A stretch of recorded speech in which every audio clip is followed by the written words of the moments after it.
What's up guys, Mighty LuBu here. So today's video is going to be on tips and more like lessons just to help out new players out there, just to have a better understanding of Shadowverse and just improve upon their gameplay. But anyways, I won't put everything into one video, that way it's just a lot easier to absorb and just find the lessons or tips you guys might find useful. And yeah, let's check them out. Now, before we jump into building a deck, we must first find out the type of deck that you want to build. And the three most common archetypes are aggro, midrange, and control. It's very important to have an understanding of this because you don't want to just put a bunch of random cards together. You gotta have a strategy in order to win. And let's check out some of these deck types. Aggro, strong turn 1 through 6. Usually weak in the later stages like 7 through 10, just because they're weak to board clears, or you're usually low on cards by those turns. And your strategy is basically rush your opponent down and win as fast as possible. That's basically the idea of an aggro deck. So you real quick finish up your opponent, don't let them do anything. Mid-range deck are usually strong 2 through 10, mostly the entire time.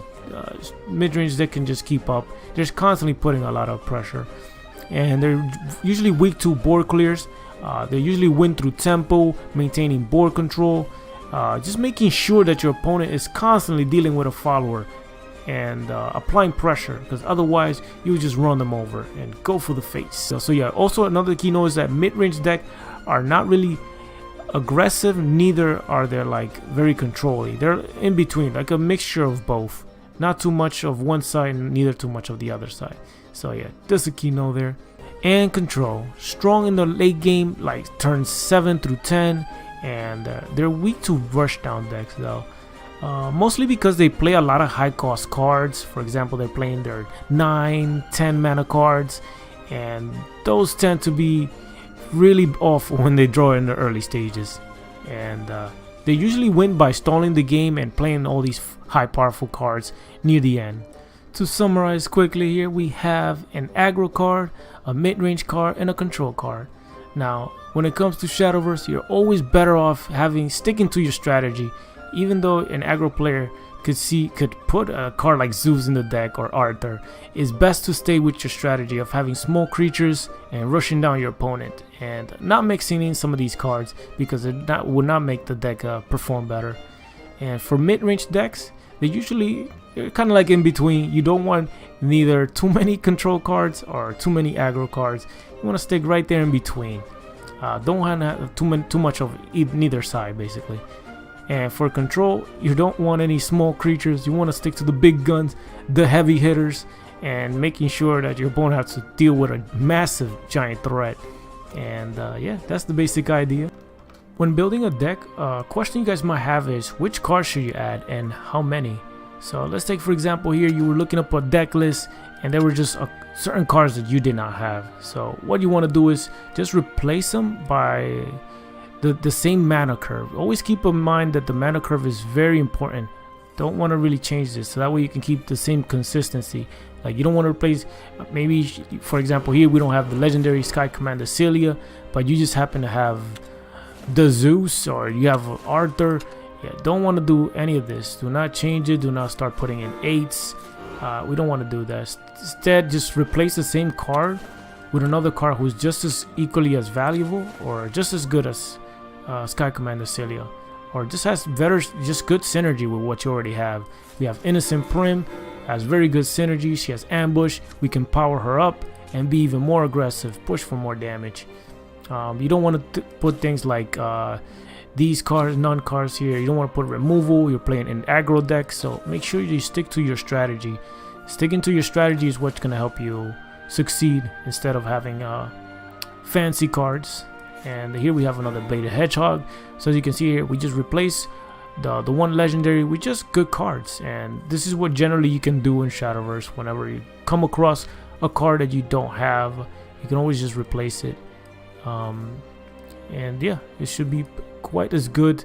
Maybe not 100% just as good as it, but you know, it's gonna be just as efficient. It's definitely gonna get you guys up to hit those high rankings. But yeah, just a general idea. And as for how many of a card you should add, that can be a little tricky. That's a little more detailed because it really depends on the type of class. Some classes don't really want to use 4-cost followers because they don't need them, they don't rely on them. It really depends what you have access to and the deck type that you're playing. Sometimes your strategy might be to play a lot of let's say for example control. Here we have an example where we're playing 8 cards that cost over 8 mana, which is insane, but it definitely fits the style of dragon here because it's just the style of the deck is to get into the late game. It usually survives by clearing the board, and they'll play the giant followers. They're these massive creatures near the late game, but that's the strategy of the deck, so it really depends. So you can add for example here we don't need 1 cost, we don't have any 6s, so it just really depends on what that class has access to. It's been basically the idea of it. Here we have an example of Vengeance Blood. Vengeance has 2 really good followers for turn 4. We have the Dark General, which you can do massive damage, and Belphegor, and just very good synergy for the deck. Is a class specific. They have 6 of them. In turn 4 you have 6 follower that, you know, on 4, which is quite unusual. For some decks they probably don't use as many. That's because again it's class specific. And of course there are times where there might be multiple 4-cost followers. For example, we have Gawain, we have Frontline Cavalier. Do you want to put 6 Gawain and 6 have 3 Gawains and 3 Cavaliers? And not really, you don't really need that many. Here I guess this would be the common question for it too. You don't want to put too many, it's unnecessary. And as you guys can see, since your mana curve is already over, like constant pressure throughout all the mana curve over here, you don't want to put too many of the 4-drops here. Just keep it nice and smooth. If you're playing for example mid-range, you don't want too many of neither the high drops, neither the small ones.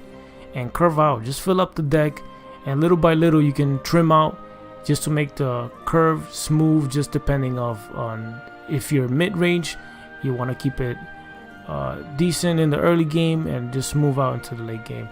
If you're playing aggro, just make sure that you're curving in the early stages and you don't have too many followers near the late game. And that was going to help you out deciding how many copies should you add for each card. And again, you can always replace any card that you're missing from a deck list that you like, and it definitely should help out making sure that you have the right amount of cards. And anyways, hope you guys found some of these things useful, and I'll be making a video on how to properly use your evolutions, proper trading, and I'm gonna do a little more demonstration. But hope you guys enjoyed it. Drop some likes, let me know in the comment if there's something missing that you want to learn, and yeah, I'll work on that too. And see you guys later. Peace. I'm out.